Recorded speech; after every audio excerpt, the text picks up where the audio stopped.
Thank you so much, and a very warm welcome from Germany.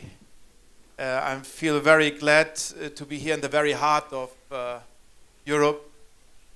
This is my first time here in this marvelous city.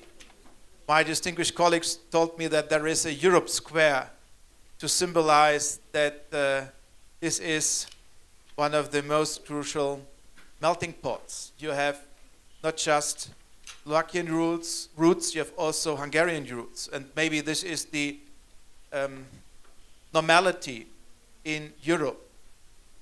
The European Union is not just a single market, it's not just a union with a common currency, it's much more.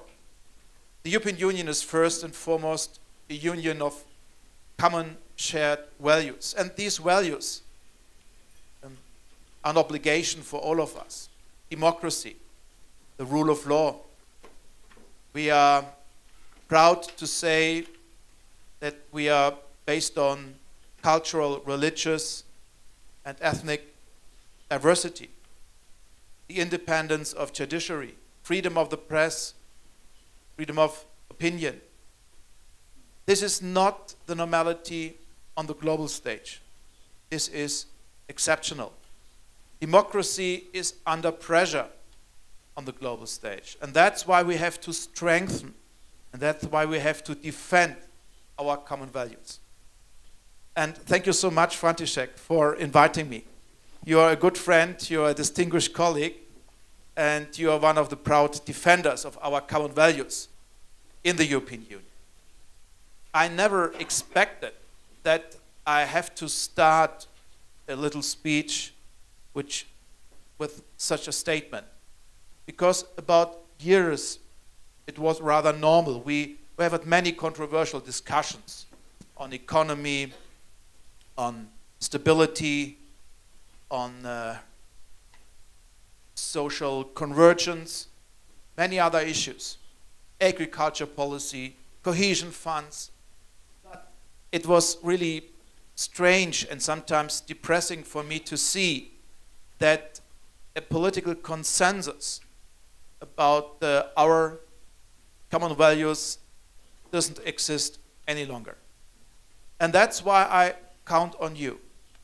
Because the European Union is not just a project of the usual suspects. It's not just a project which is an obligation for politicians or diplomats. I count on you because you have to build up a proud future for your generation. And many, many politicians across the European Union are extremely cynical.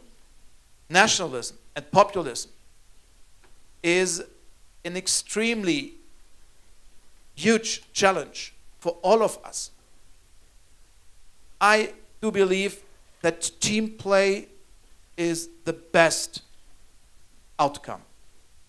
And team play is our lesson we learn from our history. Some politicians on the global stage, like Mr. Trump, they are extremely clear and tough. America first. And our response is definitely not Slovakia first, or Germany first, or Europe's first. Definitely not. Our response is Europe united. We have just one chance to shape our future if we stand united. I don't see just national solutions or national measures regarding climate protection, social stability, environmental issues, peace, stability in our European neighborhood, for instance in the Western Balkans or also in Eastern Europe. We are just strong if we stand united. And I hope that this is one of the main headlines of committed Europeans in the next election campaign. It's a great opportunity for all of us to make clear to common people at the street what is the main goal of Europe.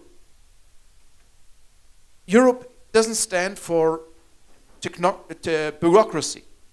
Europe is the only chance to tackle challenges we have to face. And I would like to encourage you to take on responsibility. I know that many, many young people across the European Union are committed Europeans. They do believe in the European integration process. But they are not very much interested in voting. And I don't understand. If you want to build up a bright future for your own generation, you have to vote. You have to vote for a democratic party. You have to be part of this generation who is willing and able to build up Europe's future. And this is not just an obligation for the academic elite. That's why I would like to ask for your support. Please speak to your friends, to your family, to your neighbors, in order to make clear if you are not really happy with politicians, if you're not really satisfied with political measures, there's one privilege in democracy. You can vote for or you can vote against the party. And this is not the normality on the global stage. Authoritarian regimes became more and more influenced. And that's why the European model is so attractive for many, many people from outside the European Union. And it's also extremely attractive for people in our European neighborhood. That's why I'm sometimes a bit unhappy with the European Union, because many, many Europeans don't see the huge advantages to be a citizen of the European Union.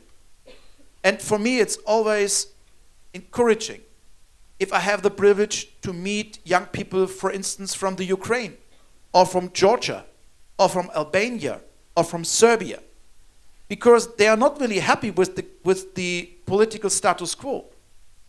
They are not just interested in prosperity. They are not just interested into well-paid jobs. They are also interested in democracy, in freedom, in liberty, in an inclusive justice society. But this is just a very short introductory remark, and I'm very much interested in your statements, your criticism, and I very much appreciate your invitation, and I'm looking forward to have a very, very frank and open and constructive dialogue with you and with students and with my friend František. Thank you very much again, and good luck to you, and thank you that so many people came to this university. This is also extraordinary that you not just offer lessons in the Slovakian language, but also in Hungarian. And that symbolizes that this city here in the very heart of Europe is not just a Slovakian city. This is also a European city with many, many different traditions. And you can be proud on it. Thank you so much.